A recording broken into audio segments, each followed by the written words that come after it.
warahmatullahi wabarakatuh. Perkenalkan, nama saya Salna Sari dengan NIM A1A1240062 dari jurusan Pendidikan Ekonomi Fakultas Keguruan dan Ilmu Pendidikan Universitas Halu Oleo.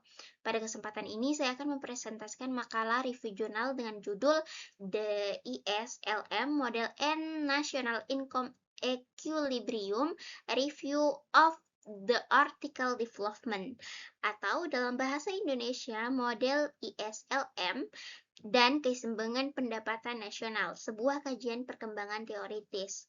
Makalah ini merupakan kajian sistematis terhadap 10 jurnal terindeks Scopus. Saya akan membagi presentasi ini ke dalam 4 bagian utama. Yang pertama, pendahuluan, daftar jurnal, sintesis perkembangan teoritis, dan kesimpulan. Nah, model ISLM adalah singkatan dari Investment Saving Liquidity Perfect Money Supply. Model ini pertama kali dikembangkan oleh John Hicks pada tahun 1937 sebagai interpretasi matematis dari teori umum Keynes. Lalu dipopulerkan oleh Alvin Hansen. Model ini menggambarkan interaksi antara dua pasar secara simultan. Kurva IS presentasikan keseimbangan di pasar barang, di mana tabungan sama dengan investasi. Kurva LM mempresentasikan keseimbangan di pasar uang, di mana penawaran uang sama dengan permintaan uang. Titik perpotongan kedua kurva inilah yang menentukan tingkat pendapatan nasional dan suku bunga keseimbangan secara bersamaan. Lantas, mengapa model ini penting? Pertama, model ISLM telah menjadi kerangka utama analisis kebijakan fiskal dan moneter selama lebih dari 8 dekade. Nah, yang kedua, model ini merupakan dasar pedagogik makroekonomi intermediar yang diajarkan di seluruh dunia. Ketiga, model ini terus akan berkembang dari model statis menjadi model dinamis, ekologis, hingga model untuk perekonomian terbuka. Dan yang keempat, inilah yang menjadi dasar makalah ini. Model ISLM dikaji secara mendalam dalam 10 jurnal Scopus dari tahun 1999 hingga 2025. Berikut ini adalah 10 jurnal yang menjadi bahan kajian dalam makalah ini. Seluruhnya terindeks Scopus pada peringkat Q1 hingga Q2. Nah, jurnal pertama itu membahas perluasan model ISLM dengan dinamis lingkungan atau ekologi. Sedangkan jurnal kedua itu menganalisis stabilitas struktural model ISLM as dinamis dengan ekspektasi inflasi. Nah, jurnal ketiga itu menguji prediksi model Mundell-Fleming untuk Australia dan Korea Selatan. Nah, jurnal keempat itu mengkaji aplikasi model ISLM dalam konteks pandemi COVID-19. Kemudian jurnal kelima membangun model ISLM dinamis dengan efek memori dan keterlambatan perpajakan. Jurnal keenam membandingkan kebijakan moneter dan fiskal konvensional versus non-konvensional. Kemudian jurnal ketujuh merupakan studi pionir model ISLM dinamis dengan keterlambatan penerapan pajak. Jurnal ke-8 menganalisis stabilitas dan bifurkasi dalam model ISLM. Jurnal ke-9 menganalisis dampak perang dagang AS Cina dalam kerangka keseimbangan umum. Dan jurnal yang terakhir itu mengklarifikasi hubungan antara kemiringan kurva dan keefektivitas kebijakan fiskal dan moneter. Nah, dari kajian terhadap ke-10 jurnal tersebut, saya mengidentifikasi 5 dinamis utama perkembangan teoritis model ISLM. Nah, dinamis pertama adalah dinamika dan stabilitas.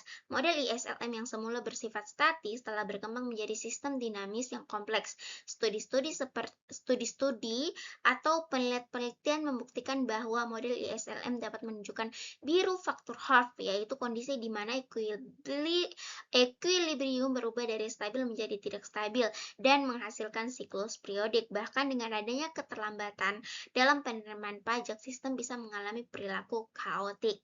Nah, dinamis yang kedua adalah perluasan ekologis.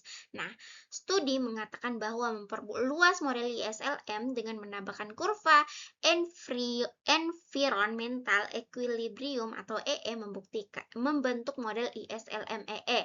Model ini mempertimbangkan utilitas, kapasitas produksi, dan kemajuan teknologi ramah lingkungan, sehingga analisis keseimbangan pendapatan nasional tidak lagi terpisah dari kendala lingkungan dan biofasik. Nah, dimensi yang ketiga adalah model ekonomi terbuka. Melalui kerangka model Fleming, model ISLM diperluas dengan menambahkan kurva BP atau Balance of Payment untuk menganalisis perekonomian terbuka kecil.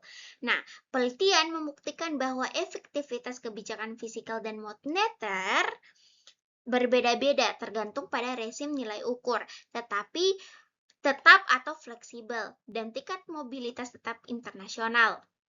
Nah, adapun dinamis keempat adalah konteks krisis dan kebijakan. Model ISLM terbukti tetap relevan dengan menganalisis situasi krisis.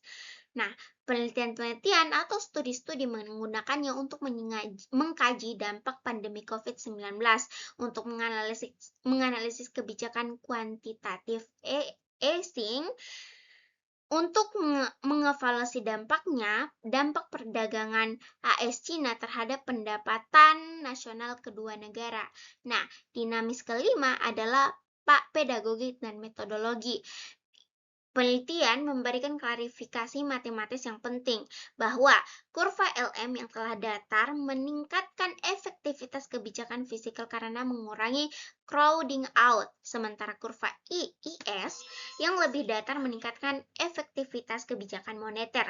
Kontribusi ini memperkuat fondasi pengajaran model ISLM di seluruh dunia. Nah, kelima dimensi ini secara bersama-sama menunjukkan bahwa model ISLM bukan sekedar alat analisis, tetapi juga kerangka yang terus hidup dan berkembang. Nah, sampailah kita pada bagian akhir, yaitu kesimpulan. Berdasarkan kajian terhadap 10 jurnal Scopus ini, dapat disimpulkan bahwa model ISLM tetap menjadi kerangka analitik yang relevan dan produktif dalam ilmu ekonomi makro kontemporer. Ada 5 poin kesimpulan utama yang dapat saya tarik. Yang pertama, model ISLM telah mengalami formalisasi matematika yang kuat melalui analisis stabilitas dan birofraksi, mengembangkan dirinya dari model statis menjadi sistem dinamis.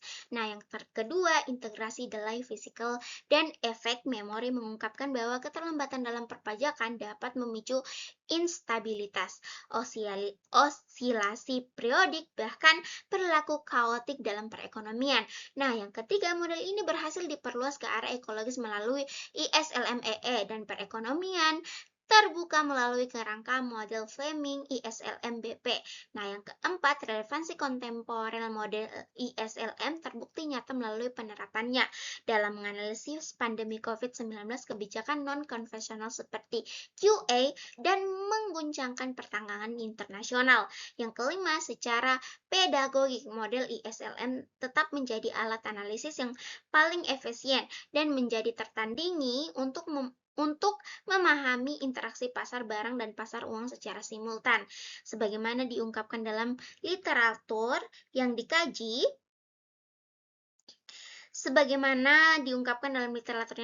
meskipun model ISLM memiliki keterbatasan yang diakui daya analitisnya dalam memahami interaksi pasar barang dan pasar uang, tetap tidak terbanding sebagai alat pedagogi dan analisis kebijakan.